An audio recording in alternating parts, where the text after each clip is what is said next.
You ever notice how some towns just cling to their secrets? Like they're a badge of honor until one day, a 12-year-old boy dragging a sack of firewood down Main Street forces everyone to remember what they've tried so hard to forget? Yeah, that was Glenmore, the kind of place where the winters never ended. Folks talked more behind your back than to your face, and if your name happened to be Holloway, you learned to keep your eyes down and your mouth shut. Jace Holloway did just that every bitter morning, hauling that battered sack past the butcher's shop, right under the sour stare of Mrs. Mullins, who'd sneer, dragging that sack of wood through here again. Huh. And every time Jace just tightened his grip, trudged on, never answering back, because in a town like ours, you learned early there was nothing you could say to change folks' minds. See, after the fire of one that turned his parents into just two names on a faded headstone and painted black scars along the bricks of Main Street, Jace became a ghost in his own life. Each day, he dragged that sack, half as heavy as he was but twice as mean, just to trade it for cough syrup for Ellie, his little sister, the only family he had left. The market folks, they'd look away, pull their kids closer, whisper about that family, as if the Holloway name was catching like a sickness. He didn't stop. Not when the wheel snapped off his cart and firewood spilled everywhere. Not when Mrs. Mullins flung a pan of dirty dishwater at his face, cold and greasy as the morning itself. Not even when his hands split open from the cold, and the only thing he had left to hold on to was a bloody stick of wood and a little bit of pride. Sometimes someone would almost step forward, like the young woman from the bakery, hands fluttering at her sides. But as soon as Mrs. Mullins caught her eye, she'd duck right back inside, glass door slamming. 15 minutes it took Jace to scrape his firewood back into that sack, fix his broken cart with a stick, tie it down, and keep going, all for Ellie. "Wait for me, little sis," he'd whisper, not that anybody else ever heard. Market folks were too busy, too cold, too determined not to see. Then came that morning when he back up a sec because it was the kind of cold that hurt your teeth, and the wind just cut through every layer you owned. He made it to Lucille's bakery, dropped his sack as usual, but this time 3 boys came over, all sneers and elbows. They flipped his cart, tossed his wood, one even threw a log at him then. We tried to fix it, his world just tilted, went gray, and he collapsed right there in the mud and snow, invisible to everyone except the dirty footprint stepping around him. No one stopped, not Lucille, not the little boy who asked his mom why Jace was on the ground. "Don't look, just keep walking," she said. And if you think I'm exaggerating, you don't know Glenmore. Now, here's the twist, because while everyone else ignored that kid, one soldier didn't. Carter, back in town on military leave, saw Jace face down in the market and didn't ask questions. She just picked him up, wrapped him in a blanket, and carried him to his truck, glaring at every bystander like he could see right through them. We found that scar on Jace's neck. Carter froze, a memory hitting him so hard he nearly dropped the boy of fire years ago. A little girl he'd lost, a name, Holloway. He said one thing before driving off: "If this is how you treat a child, this town isn't worthy of being called a community." People say it was the first time Glenmore was truly silent.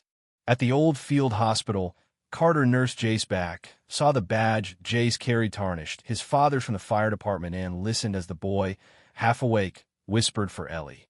"My sister, don't let her die." When Jace woke, panicked, insisting he had to go, Carter calmed him. "Who's Ellie?" "My sister. She's home, can't walk. No one helps us." Carter hesitated, saw the bruises in that kid's eyes, pain that didn't belong on a 12-year-old. "I couldn't let you freeze in the street," he said. And for the first time, Jace looked at him like maybe, just maybe, he wasn't alone. Carter drove Jace back home, a shack hanging onto the edge of town like a bad memory, and met Ellie, small, sick, braver than she looked. She asked if Carter was a good person, and he told her the truth. "I used to think I was. Now, I'm not sure, but I couldn't leave your brother behind." That night, Carter found a note tucked beneath a cup, written by the kid's mother. "If I'm gone, please don't leave the children. They are innocent." He tucked it into his pocket, and for the first time in years, something inside him cracked open. But nothing in Glenmore changed until Carter dug deeper. The old fire one they blamed on Jace's dead never sat right with him.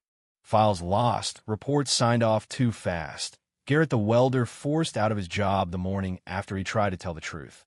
Piece by piece, Carter and Garrett uncovered blueprints, photos, records showing the fire started in the admin office where only the mayor and council had keys, not where Holloway had been. There it was in a notebook, in order to destroy the warehouse, cover up the financial mess, let Holloway take the blame because he was dead and couldn't defend himself. "We let him take the fall for the whole damn town," Garrett whispered, tears burning his eyes. "And that boy paid the price." Carter went public. He called a town meeting, stood in the square with Jace and Ellie beside him, held up photos, recordings, a confession from Garrett, the mayor's own words. "I ordered the warehouse burned."